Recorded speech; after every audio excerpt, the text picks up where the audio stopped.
श्रीमद भगवद गीता भाग 27 अध्याय 13. श्रीमद भगवद गीतेच्या 13व्या अध्यायाचा अर्थ आपण पाहूया. मागील भागात आपण 13व्या अध्यायाच्या महात्म्याची कथा ऐकली. श्रीमद भगवद गीता अध्याय 13. श्री भगवान कृष्ण म्हणाले, हे अर्जुना, हे शरीर क्षेत्र या नावाने संबोधले जाते. क्षेत्र म्हणजे ज्याप्रमाणे शेतात पेरलेल्या बीजांचेच त्याला अनुरूप असे फळ योग्य वेळी प्रकट होते, त्याप्रमाणे यात पेरलेल्या कर्मांचे संस्काररूपी बीजांचे फळ यथाकाळी प्राप्त होते. म्हणून याला क्षेत्र अर्थात शेत असे नाव दिले आहे. हे शरीर क्षेत्र म्हणजे शेत या नावाने संबोधले जाते आणि याला जो जाणतो त्याला त्याचे तत्व जाणणारे लोक, ज्ञानी लोक, क्षेत्रज्ञ म्हणजे शेतकरी असे म्हणतात. हे अर्जुना, तू सर्व क्षेत्रांमध्ये क्षेत्रज्ञ अर्थात जीवात्माही मलाच समज आणि क्षेत्र व क्षेत्रज्ञ अर्थात विकारांसहित प्रकृती आणि पुरुष यांना जे तत्वतः जाणणे ते ज्ञान आहे असे माझे मत आहे. ते क्षेत्र जे आणि जसे आहे तसेच ज्या विकारांनी युक्त आहे आणि ज्या कारणांपासून जे झाले आहे तसेच तो क्षेत्रज्ञही जो आणि ज्या प्रभावाने युक्त आहे ते सर्व थोडक्यात माझ्याकडून ऐक. हे क्षेत्र आणि क्षेत्रज्ञाचे तत्व ऋषींनी पुष्कळ प्रकारांनी सांगितलेले आहे आणि निरनिराळ्या वेदमंत्रातूनही विभागपूर्वक सांगितले गेलेले आहे. तसेच पूर्णपणे निश्चय केलेल्या युक्तियुक्त ब्रह्मसूत्राच्या पदांनीही सांगितले आहे.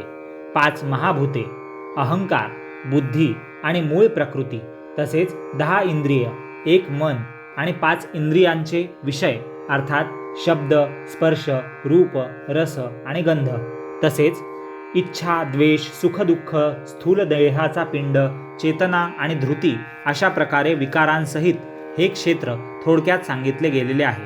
मोठेपणाचा अभिमान नसणे, ढोंग न करणे, कोणत्याही प्राण्याला कोणत्याही प्रकारे त्रास न देणे, क्षमा करणे, मन, वाणी इत्यादींबाबतीत सरळपणा, श्रद्धा, भक्तीसह गुरूंची सेवा, अंतर्बाह्य शुद्धी, अंतःकरणाची स्थिरता आणि मन इंद्रियांसह शरीराचा निग्रह, इह परलोकातील सर्व विषयांच्या उपभोगाविषयी आसक्ती नसणे आणि अहंकारही नसणे, जन्म, मृत्यू, वृद्धत्व आणि रोग इत्यादींमध्ये दुःख आणि दोषांचा वारंवार विचार करणे, पुत्र, स्त्री, घर आणि धन इत्यादींची आसक्ती नसणे आणि ममता नसणे, तसेच आवडती आणि नावडती गोष्ट घडली असता नेहमीच चित्त समतोल ठेवणे, मज परमेश्वरामध्ये अनन्य योगाने अव्याभिचारिणी भक्ती, तसेच एकांतात शुद्ध ठिकाणी राहण्याचा स्वभाव आणि विषयासक्त मनुष्यांच्या सहवासाची आवड नसणे, अध्यात्म ज्ञानात नित्यस्थिती आणि तत्वज्ञानाचा जो अर्थ, जो परमात्मा त्यालाच पाहणे हे सर्व ज्ञान होय आणि याउलट जे असेल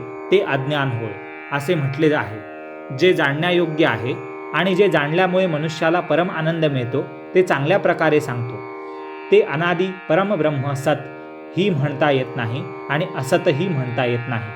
ते सर्व बाजूंनी हात पाय असलेले, सर्व बाजूंनी डोळे, डोकी, तोंडे असलेले, तसेच सर्व बाजूंनी कान असलेले आहे, कारण ते विश्वात सर्वाला व्यापून राहिले आहे. ते सर्व इंद्रियांच्या विषयांना जाणणारे आहे, परंतु वास्तविक सर्व इंद्रियांनी रहित आहे. ते आसक्तीरहित असूनही सर्वांचे धारण पोषण करणारे आणि निर्गुण असूनही गुणांचा भोग घेणारे आहे. ते चराचर सर्व प्राणीमात्रांच्या बाहेर आणि आत परिपूर्ण भरले आहे. तसेच चर आणि अचरही तेच आहे आणि ते सूक्ष्म असल्यामुळे कळण्याजोगे नाही. तसेच अतिशय जवळ आणि दूरही असलेले तेच आहे. तो परमात्मा विभागरहित एकरूप असा आकाशासारखा परिपूर्ण असूनही चराचर संपूर्ण भूतांमध्ये वेगवेगळा असल्यासारखा भासत आहे. तसाच तो जाणण्याजोगा परमात्मा विष्णू रूपाने भूतांचे धारण पोषण करणारा, रुद्र रूपाने संहार करणारा आणि ब्रह्मदेव रूपाने सर्वांना उत्पन्न करणारा आहे. ते परब्रह्म ज्योतींची ज्योत आणि मायेच्या अत्यंत पलीकडचे म्हटले जाते. तो परमात्मा ज्ञानस्वरूप, जाणण्यास योग्य आणि तत्वज्ञानाने प्राप्त होण्याजोगा आहे. तसेच सर्वांच्या हृदयात विशेष करून राहिलेला आहे. अशा प्रकारे क्षेत्र तसेच ज्ञान आणि जाणण्याजोगे परमात्म्याचे स्वरूप थोडक्यात सांगितले. माझा भक्त हे तत्वतः जाणून माझ्या स्वरूपाला प्राप्त होतो. प्रकृती आणि पुरुष हे दोन्हीही अनादी आहेत असेच तू समज आणि आसक्ती, द्वेषादी विकार तसेच त्रिगुणात्मक सर्व पदार्थही प्रकृतीपासूनच उत्पन्न झालेले आहेत असे समज. कार्य व करण यांच्या उत्पत्तीचे कारण प्रकृती म्हटले जाते आणि जीवात्मा सुखदुःखांच्या भोगण्याला कारण म्हटला जातो.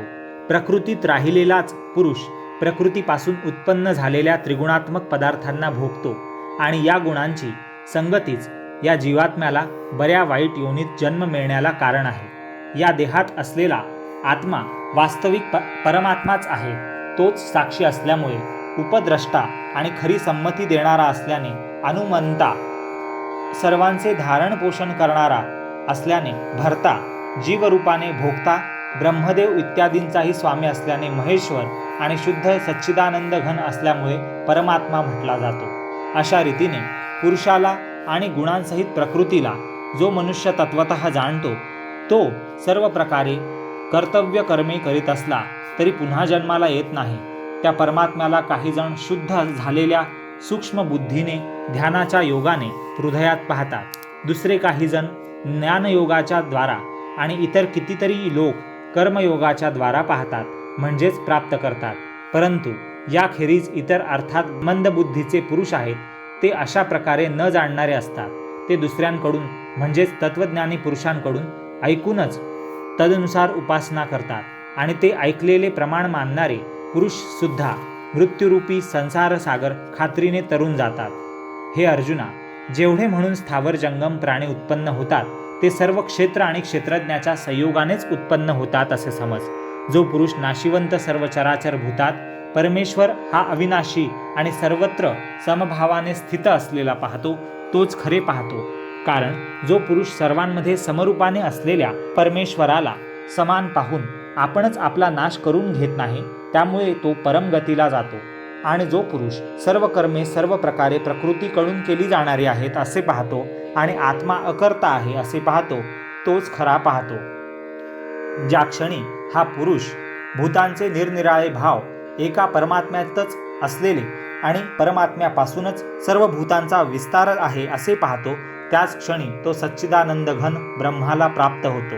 हे अर्जुना, हा अविनाशी परमात्मा अनादी आणि निर्गुण असल्यामुळे शरीरात राहत असूनही वास्तविक तो काही करत नाही आणि लिप्त होत नाही. ज्याप्रमाणे सर्वत्र व्यापलेले आकाश सूक्ष्म असल्याकारणाने लिप्त होत नाही त्याचप्रमाणे देहात सर्वत्र व्यापून असलेला आत्मा निर्गुण असल्यामुळे देहाच्या गुणांनी लिप्त होत नाही. हे अर्जुना, ज्याप्रमाणे एकच सूर्य या संपूर्ण ब्रह्मांडाला प्रकाशित करतो त्याचप्रमाणे एकच आत्मा संपूर्ण क्षेत्राला प्रकाशित करतो. अशा प्रकारे क्षेत्र व क्षेत्रज्ञ यातील भेद तसेच कार्यासह प्रकृतीपासून मुक्त होण्याचा मार्ग ज्ञानदृष्टीने जे पुरुष तत्वतः जाणतात ते महात्मे परब्रह्म परमात्म्याला प्राप्त होतात. इति शुभम. श्रीमद भगवद्गीतेचा 13वा अध्याय समाप्त झाला. हा होता भगवद्गीतेचा 13वा अध्यायाच्या श्लोकांचा अर्थ. पुढील 28व्या भागात आपण पुढचा अध्याय म्हणजेच 14व्या अध्यायाच्या महात्म्याची कथा ऐकूया. धन्यवाद. हरि ओम.